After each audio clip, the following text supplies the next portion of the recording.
Hello everyone and welcome back to Lesson 4, AI Ethics. In this video, we're going to be talking about evaluating bias. So let's get right into it.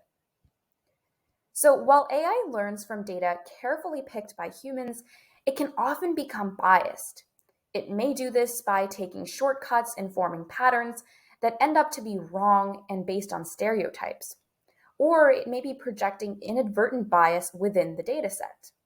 It's important to recognize mistakes we have made in the past to prevent more bias in the future. So let's look at some examples and learn from them.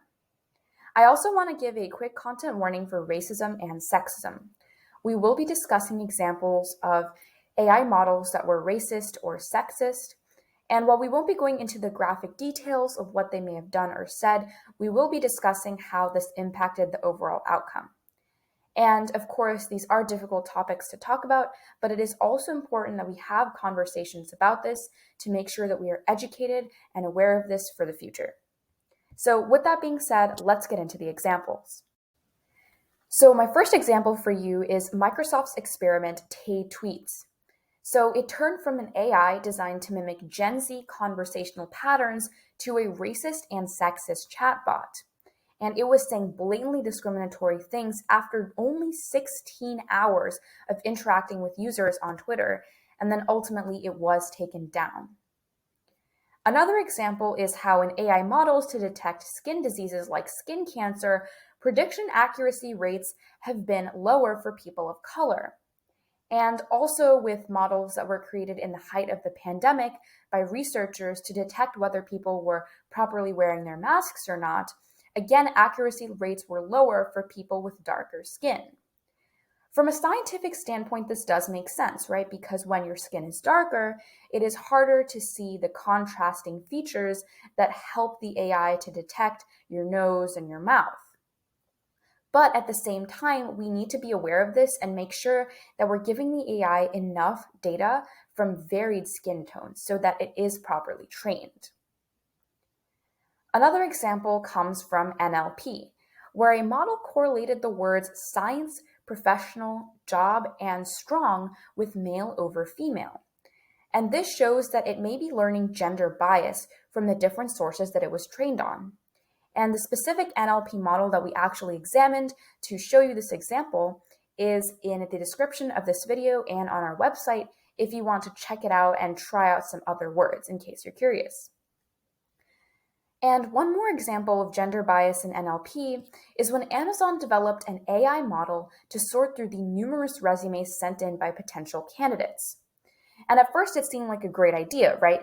You can immediately filter out the candidates that don't meet the requirements, and then it takes less effort to hire the candidates that they think are truly qualified. But they soon had to discontinue this project after finding that it discriminated against female applicants. So this model ended up discounting resumes that included the word women, and it marked phrases like volunteered with women who code against the applicant. And it also specifically targeted certain all-women's colleges. And we've also directly contributed to this problem by setting the default voice of almost every smart assistant to sound female. Now, there is a scientific reason for this. Studies have shown that we prefer female voices, and this begins when we are fetuses, as these sounds would soothe and calm us in the womb. And other research has found that women tend to articulate vowel sounds more clearly, which makes them easier to understand, particularly in the workplace.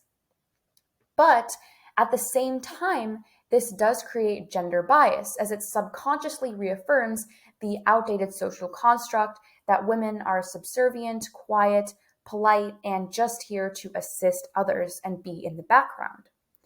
So we really need to be aware of these different biases, whether we are contributing to them directly or indirectly. Now that we've understood how serious the consequences of AI bias can be, let's look at ways to improve this for the future. First up, we need to ensure that our training data is as unbiased as possible. There will always be some way that AI can become biased or flawed, but it starts learning from this data. And it is our responsibility to ensure that datasets are varied with as many examples as possible. And so if we go back to that example of Amazon's resume reading AI, maybe the reason it became sexist in the first place is because the data that was provided to it had more male applicants than female. And so then maybe it got the idea that Amazon prioritizes male applicants over female applicants. And then it showed that in the way that it categorized the resumes. Now, while the sexism may not be true and it may not be the original intent of what Amazon wanted to do with this AI, it still ended up picking up that pattern. And so we need to make sure that our data is indeed clear and varied and provides examples for many diverse groups. Now, if our data is not as varied as we'd like it to be, we can implement data augmentation techniques to help with this. We talked about data augmentation in Lesson 2, Video 3, so if you haven't already seen that or you need a quick refresher, you can feel free to check out that video. But basically, data augmentation techniques help us to edit and expand our data set without actually acquiring more data. And so if, for example, we think about models where someone's skin color matters, we can try challenging the model by messing around with the colors of the image or maybe even grayscaling it, so that the model starts to pick up things other than just the skin color. And sometimes we can recognize that bias in AI exists, but still struggle with identifying what went wrong. And we're going to talk more about this in the next video. Okay, so we've definitely covered a lot of information in this video, and now let's just do a quick summary of everything. So AI can become biased in many ways, especially when the data is not diverse enough. And when AI is put out into the real world and used for practical applications, it can have seriously damaging consequences if it is biased. For example, if we're talking about those models to detect skin cancer and it's not as effective on people of color, that could have life-threatening consequences for the people that it didn't work as well on. Or in the case of the resume reading AI, for all of the applicants that were denied because of this bias, before people realized what the problem was, that could have prevented them from getting a really important job. And it is crucial for us to be careful about how we choose data sets and develop our models to avoid future consequences. Okay, so this was definitely a really important topic for us to discuss.